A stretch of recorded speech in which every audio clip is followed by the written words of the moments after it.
Hello friends, आप सभी देख रहे हैं एक्समार्ट स्टडी 2.0 यूट्यूब चैनल। साथियों, आज का जो हमारा टॉपिक है वो साइंस का है और साइंस का जो उत्सर्जन तंत्र है उससे रिलेटेड टॉप 32 इंपॉर्टेंट क्वेश्चंस देखेंगे। यकीन मानिए साथियों, ये वीडियो बहुत ही इंपॉर्टेंट है और इस टॉपिक से जितने भी क्वेश्चन आपके एग्जाम में पूछे जाते हैं सारा मैंने इस वीडियो में प्रोवाइड करा दिया है।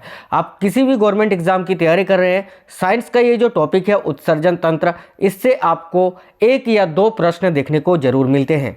तो चलिए शुरू करते हैं। सारा ही क्वेश्चन मैंने सिलेक्टेड और इम्पोर्टेंट लिया है और साथियों सारे ही क्वेश्चन में मैंने पिक्चर्स डाला है ताकि आप लोगों को जो है क्वेश्चंस के साथ पता चले कि कौन चीज़ क्या है। ठीक है, तो सभी से मेरा रिक्वेस्ट है, आप लोग वीडियो को अपना एक प्यारा सा लाइक कर दीजिए, अपने सभी दोस्तों के साथ शेयर कर दीजिए। साथियों, चैनल को सब्सक्राइब करके बेल आइकन को जरूर ऑन कर लीजिएगा। साथियों, आप एक लाइक करते हैं तो उसी से हमें मोटिवेशन मिलती है, तो आप लोग एक अपना प्यारा सा लाइक जरूर करिएगा। चलिए देखिएगा, पहला क्वेश्चन है आपके स्क्रीन पर, ब्रिक की कार्यात्मक इकाई क्या होती है। ये क्वेश्चन साथियों बहुत ज़्यादा इंपॉर्टेंट है और बहुत बार एग्ज़ाम में पूछा जा चुका है। तो देखिएगा, ब्रिक की जो कार्यात्मक इकाई होती है वो क्या होता है। तो साथियों राइट आंसर आएगा नेफ्रॉन। देखिएगा, नेफ्रॉन का फोटो मैंने यहाँ पर लगा दिया है साइड में, आप लोग देख सकते हैं। नेफ्रॉन कुछ इस तरह से रहता है, ठीक है, मानव शरीर में। याद रखिएगा साथियों, ब्रिक की कार्यात्मक इकाई क्या होती है, तो नेफ्रॉन। ऑप्शन नंबर सी इस क्वेश्चन के लिए आपका बिल्कुल करेक्ट आंसर हो जाएगा। आगे बढ़ेंगे, नेक्स्ट क्वेश्चन देखेंगे। निम्नलिखित में से मानव शरीर में जल की मात्रा को संतुलित करने हेतु उत्तरदायी कौन होता है। देखिएगा, ये भी क्वेश्चन बहुत ही इंपॉर्टेंट है, वेरी वेरी इंपॉर्टेंट क्वेश्चन है और आप सभी साथियों को याद रखना है कि निम्नलिखित में से मानव शरीर में जल की मात्रा को संतुलित करने हेतु उत्तरदायी क्या होता है, तो किडनी यानी ब्रिक। ऑप्शन नंबर सी इस क्वेश्चन का राइट आंसर होगा। और किडनी आप लोग जानते हैं किस तरह से रहता है, एक होता है लेफ्ट में और एक होता है राइट में। दो किडनी जो है मानव के शरीर में पाई जाती है साथियों। ठीक है, नेक्स्ट क्वेश्चन देखेंगे। निम्नलिखित में से किसका अपशिष्ट पदार्थ यूरिक अम्ल होता है। तो देखिएगा, इनमें से किसका अपशिष्ट पदार्थ है जो यूरिक एसिड होता है, यूरिक अम्ल होता है। आप सभी साथियों को याद रखना है साथियों, पक्षी का, ठीक है, पक्षी का जो अपशिष्ट होता है वो क्या होता है, यूरिक अम्ल होता है साथियों। आप सभी साथियों को याद रखना है, option number C right answer है। अगला क्वेश्चन देखेंगे। निर्जलीकरण के समय शरीर में किसका अभाव हो जाता है। तो साथियों, जब निर्जलीकरण होता है इसमें क्या होता है, हमारे शरीर से जो सोडियम क्लोराइड होता है उसकी कमी होती है, उसका अभाव होता है। यानी हम बोल सकते हैं जब मानव शरीर में सोडियम क्लोराइड यानी NaCl नमक की मात्रा में कमी होती है तो डिहाइड्रेशन होता है, जिसको निर्जलीकरण हम बोलते हैं। तो इस क्वेश्चन का राइट आंसर होगा साथियों option number B, sodium chloride. साथियों, वीडियो को जरूर लाइक करते चलिएगा सभी साथी, क्योंकि आपका एक लाइक है जिससे हमें मोटिवेशन मिलता है। ऐसी दवा जो मूत्र उत्सर्जन को बढ़ाती है, वेरी इंपॉर्टेंट क्वेश्चन है। देखिएगा, इस क्वेश्चन का राइट आंसर है साथियों ऑप्शन नंबर सी, डायूरेटिक। ये एक ऐसी दवा है जो मूत्र के उत्सर्जन क्षमता को इंक्रीज करता है यानी बढ़ाता है। तो राइट आंसर क्या हो जाएगा, जब भी ये क्वेश्चन पूछे कि ऐसी दवा जो मूत्र के उत्सर्जन को बढ़ाती है, आपको याद रखना है साथियों डायूरेटिक। नेक्स्ट क्वेश्चन देखेंगे। मूत्र के असामान्य घटक कौन सा होता है। वेरी वेरी इंपॉर्टेंट क्वेश्चन है। ये भी क्वेश्चन बहुत ज़्यादा एग्जाम में पूछा जाता है। साथियों, आपको याद रखना है मूत्र में जो असामान्य घटक होता है उसको हम क्या बोलते हैं, तो अल्ब्यूमिन। क्या बोलते हैं, अल्ब्यूमिन। ऑप्शन नंबर सी इस क्वेश्चन के लिए आपका बिल्कुल राइट आंसर होगा। साथियों, इस क्वेश्चन को नोट कर लीजिएगा क्योंकि ये क्वेश्चन वेरी इंपॉर्टेंट है। याद रखना, मूत्र में जो असामान्य घटक होता है वो होता है अल्ब्यूमिन। नेक्स्ट क्वेश्चन देखिएगा। अगला क्वेश्चन है हमारा, भ्रूण का एलेंटोज किसमें सहायक होता है। साथियों, आपको याद रखना है कि भ्रूण का जो एलेंटोज होता है वो साथियों उत्सर्जन में सहायक होता है। तो इस क्वेश्चन के लिए राइट आंसर आपका हो जाएगा ऑप्शन नंबर ए, उत्सर्जन। आपको याद रखना है भ्रूण का जो एलेंटोज होता है वो साथियों उत्सर्जन में सहायता करता है, उत्सर्जन में सहायक होता है। नेक्स्ट क्वेश्चन देखेंगे। आज का अगला क्वेश्चन है हमारा, निम्नलिखित में से कौन सा अंग जल, वसा व दूसरे अपशिष्टों का उत्सर्जन करता है। वेरी इंपॉर्टेंट क्वेश्चन है। साथियों, आपको याद रखना है कि कौन सा अंग है जो जल, वसा व दूसरे अपशिष्टों का उत्सर्जन करता है। इस क्वेश्चन का भी राइट आंसर होगा ब्रिक यानी किडनी। ऑप्शन नंबर ए इस क्वेश्चन का भी राइट आंसर हो जाएगा। नेक्स्ट क्वेश्चन देखेंगे। हेमिकॉर्डेट किसकी सहायता से उत्सर्जन करते हैं। वेरी वेरी इंपॉर्टेंट क्वेश्चन है साथियों, नोट कर लीजिएगा। हेमिकॉर्डेट जो है वो किसकी सहायता से उत्सर्जन करते हैं। ये क्वेश्चन जो है साथियों रेलवे ग्रुप डी 2022 के एग्जाम में पूछा हुआ क्वेश्चन है। आप सभी साथियों को याद रखना है मॉलफिजियन ट्यूब्यूल। देखिए ये जो मॉलफिजियन ट्यूब्यूल होता है, इसका फोटो आप यहाँ देख सकते हैं साइड में, कुछ इस प्रकार से जो है मानव शरीर में होता है। ये हेमिकॉर्डेट जो होता है वो किसकी सहायता में उत्सर्जन करते हैं, तो याद रखिएगा मॉलफिजियन ट्यूब्यूल के। ऑप्शन नंबर ए इस क्वेश्चन का राइट आंसर है। आगे देखेंगे निम्नलिखित में से किसमें कपाट रहित हृदय होता है। निम्न में से किसमें कपाट रहित हृदय होता है। आप सभी साथियों को याद रखना है साथियों, मछली में। मछली में क्या होता है साथियों, कपाट रहित हृदय होता है। किस प्रकार का हृदय, कपाट रहित, आपको याद रखना है साथियों। मछली याद रखिएगा किसकी सहायता से सांस लेते हैं, तो ये गलफड़ों की सहायता से। तो यहाँ आपको याद रखना है, ये भी क्वेश्चन पूछा जाता है कि मछली किसकी सहायता से सांस लेते हैं, तो गलफड़ों की सहायता से। ठीक है, नेक्स्ट क्वेश्चन देखेंगे। दूध के वितरण से पूर्व उसके स्थायीकरण हेतु कौन सा ताप उपचार किया जाता है। तो साथियों देखिएगा, दूध के वितरण से पूर्व उसके स्थायीकरण हेतु कौन सा ताप उपचार किया जाता है, तो पाश्चीकरण। Option number A right answer है, पाश्चीकरण आपको याद रखना है साथियों। चलिए आपको ये भी याद रखना है कि ये पाश्चीकरण का जो सिद्धांत है ये किसने दिया था, तो साथियों लुई पास्चर ने। लुई पास्चर जिन्होंने रेबीज के टीके को भी खोजा था, आपको उनका नाम याद रखना है। आगे देखेंगे, मानव शरीर का वो कौन सा अंग है जो नाभिकीय विकिरणों से अत्यधिक प्रभावित होता है।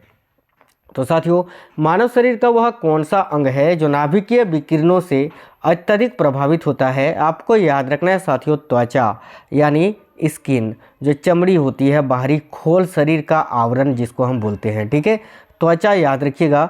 ऑप्शन नंबर सी इस क्वेश्चन का राइट आंसर है। ठीक है, ये नॉर्मल स्किन जो होता है उसके लेयर कुछ इस प्रकार से होते हैं। यहाँ पर फोटो के माध्यम से आपको समझाने की कोशिश की है, याद रखिएगा। आगे देखेंगे, पेशियों में एकल होता है, देखिए माफ करना, पक्षियों में क्या एकल होता है। तो देखिएगा पक्षियाँ जो होती है बर्ड्स, उसमें एकल क्या होती है, तो अंडाणु या अंडव, याद रखिएगा। नेक्स्ट क्वेश्चन, हमारे शरीर की त्वचा के नीचे वसा की परत किसके प्रतिरोधक के रूप में कार्य करता है। तो साथियों आपको याद रखना है, हमारे शरीर की त्वचा के नीचे वसा की परत किसके प्रतिरोध के रूप में कार्य करती है, तो शरीर के ऊष्मा का कम होना। ठीक है, याद रखिएगा, हमारे शरीर की त्वचा के नीचे जो वसा की परत होती है ना, वो साथियों हमारे शरीर के ऊष्मा को कम होने से बचाती है। ऑप्शन नंबर ए इस क्वेश्चन का राइट आंसर हो जाएगा। आगे देखिए, मूत्र में पीले रंग का होना किसकी उपस्थिति से होता है। देखिए मानव मूत्र का रंग जो होता है, या सामान्य किसी का भी जो मूत्र होता है उसका रंग जो है वो पीला होता है। और इसका कारण क्या है, तो साथियों याद रखिएगा, मूत्र का जो पीला रंग होता है वो किसकी उपस्थिति के कारण होता है, तो आपको याद रखना है साथियों, यूरोक्रोम की उपस्थिति के कारण। तो इस क्वेश्चन का जो राइट आंसर है वो हमारा ऑप्शन नंबर डी होगा, यूरोक्रोम कुछ इस टाइप का होता है।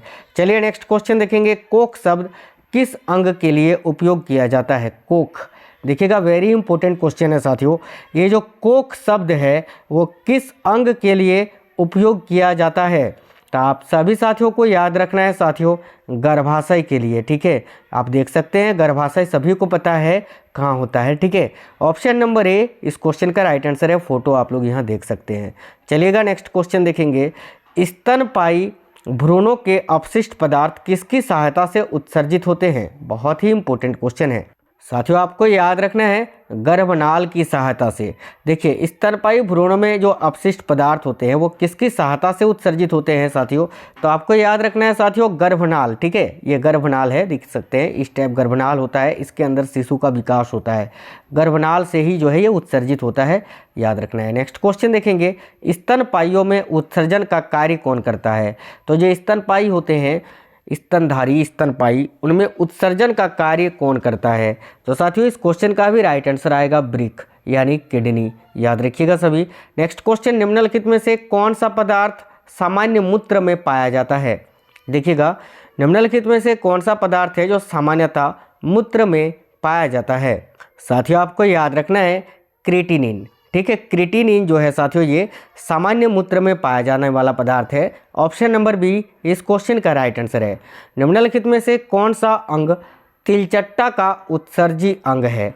तो देखिएगा इनमें से कौन सा अंग है जो तिलचट्टा का उत्सर्जी अंग है? साथियों आपको याद रखना है option number A right answer है मालफिजियन ट्यूबुल्स।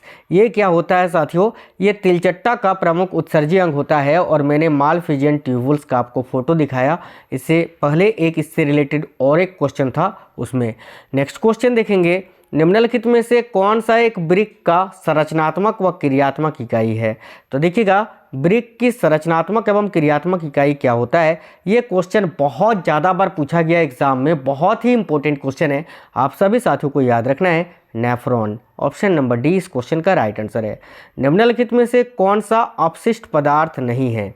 निम्नलिखित में से कौन सा अपशिष्ट पदार्थ नहीं है? देखिएगा वेरी इंपॉर्टेंट क्वेश्चन है साथियों। देखिए यूरिक अम्ल भी अपशिष्ट पदार्थ है, अमोनिया भी है, यूरिया भी है, लेकिन कार्बोहाइड्रेट जो है ये साथियों अपशिष्ट पदार्थ नहीं होता है। तो ऑप्शन नंबर सी इस क्वेश्चन का राइट आंसर हो जाएगा कार्बोहाइड्रेट, क्योंकि ये अपशिष्ट पदार्थ नहीं है। नेक्स्ट क्वेश्चन, मानवों में अपशिष्ट पदार्थ क्या होता है? वेरी इंपॉर्टेंट क्वेश्चन है ये भी, मानवों में अपशिष्ट पदार्थ क्या होता है? तो साथियों आपको याद रखना है मानवों में जो अपशिष्ट पदार्थ होता है वो होता है साथियों यूरिया। ऑप्शन नंबर बी इस क्वेश्चन का राइट आंसर है यूरिया। नेक्स्ट क्वेश्चन देखेंगे, देखिएगा केटाबॉलिक अपशिष्ट पदार्थ हो जैसे कि जल, वसा आदि का उत्सर्जन कौन सा अंग करता है? तो साथियों केटाबॉलिक अपशिष्ट पदार्थ हो जैसे कि जल, वसा आदि का उत्सर्जन जो है वो ब्रिक ही करता है साथियों, किडनी। ऑप्शन नंबर ए इस क्वेश्चन का राइट आंसर है। आगे देखेंगे अपोहन यानी डायलिसिस जिसको बोलते हैं इंग्लिश में, अपोहन या डायलिसिस की प्रक्रिया के दौरान कौन सी क्रिया सहायक होता है? बहुत ही इंपॉर्टेंट क्वेश्चन है और आपको याद रखना है साथियों कि जब अपोहन यानी डायलिसिस की प्रक्रिया होती है तो कौन सी क्रिया सहायक होती है? तो विसरण। ऑप्शन नंबर ए इस क्वेश्चन का राइट आंसर है विसरण। आगे देखेंगे यूरिया की सर्वाधिक अधिकता किससे होती है? बहुत ही इंपॉर्टेंट क्वेश्चन है। तो साथियों देखिएगा यूरिया जो होता है और यूरिया की जो सर्वाधिक अधिकता होती है वो किससे होती है? तो साथियों यकृत सीरा से। याद रखिएगा ऑप्शन नंबर सी इस क्वेश्चन का राइट आंसर है यकृत सीरा। कुछ इस तरह से होता है, आपको याद रखना है। ये है लीवर का फोटो, ठीक है। लीवर जो है यहाँ पर जो है यकृत सीरा होता है जो यूरिया की सर्वाधिक अधिकता होती है। याद रखिएगा यूरिया की सर्वाधिक अधिकता किस में होती है? तो यकृत सीरा में, ठीक है। ये यकृत का ये जो सीराएं आपको दिख रही है यहाँ साइड में। चलिए नेक्स्ट क्वेश्चन देखेंगे, निम्नलिखित में से मूत्र में किस पदार्थ का होना सामान्य है? तो देखिएगा साथियों निम्नलिखित में से मूत्र में इनमें से कौन सा पदार्थ है जिसका होना बिल्कुल ही सामान्य है? आपको याद रखना है साथियों क्रिएटिनाइन। ऑप्शन नंबर बी इस क्वेश्चन का राइट आंसर है, जो मूत्र में यह सामान्य रूप से होता ही है।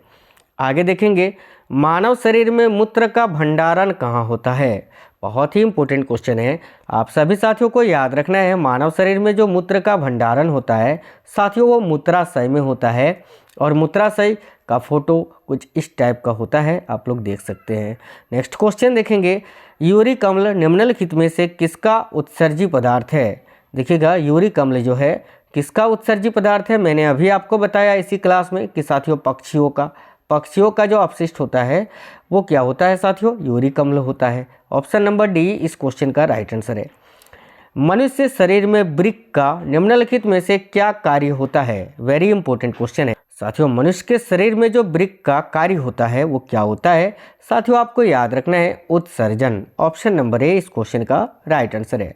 आगे देखेंगे मानव शरीर के किस तंत्र में या मानव शरीर के किस तंत्र से नेफ्रॉन का संबंध है? तो साथियों याद रखिएगा मानव शरीर के किस तंत्र से नेफ्रॉन का संबंध है? तो उत्सर्जन तंत्र से। तो इस क्वेश्चन का जो राइट आंसर है वो आपका ऑप्शन नंबर बी है, उत्सर्जन तंत्र से, है ना। मानव शरीर के किस तंत्र से नेफ्रॉन का संबंध है? तो उत्सर्जन तंत्र से। साथियों आज का जो हमारा टॉपिक है उत्सर्जन तंत्र, सारे इंपॉर्टेंट क्वेश्चंस मैंने इसी वीडियो में करा दिया है। आपको पढ़ना वही है जो आपके काम का हो, जो आपसे पूछा जाए एग्ज़ाम में। साथियों वीडियो को ज़रूर सभी साथी लाइक कर दीजिए। चैनल के अंदर बहुत सारे वीडियोस मैंने अपलोड कर दिए हैं बहुत ही इंपॉर्टेंट टॉपिक पर, आप लोग सभी साथी देख लीजिएगा और कमेंट बॉक्स में कमेंट करके आप ज़रूर बताइए ये वीडियो आपको कैसा लगा है। साथियों चैनल बिल्कुल नया है, आप लोगों ने जिस तरह से हमारे पहले वाले चैनल को प्यार दिया है, इस चैनल को भी प्यार दीजिए और जल्दी से जो है साथियों चैनल को सब्सक्राइब करके बेल आइकन को ऑन कर लीजिए। और जाइए, बहुत सारे वीडियोस मैंने अपलोड कर दिए हैं। साथियों, मेरा उद्देश्य या हमारा उद्देश्य ये है कि आपको हमेशा बेस्ट कंटेंट प्रोवाइड कराएं ताकि आप अपने मंजिल को फतेह कर सको। ऑल द बेस्ट साथियों, जय हिंद, सभी को वंदे मातरम।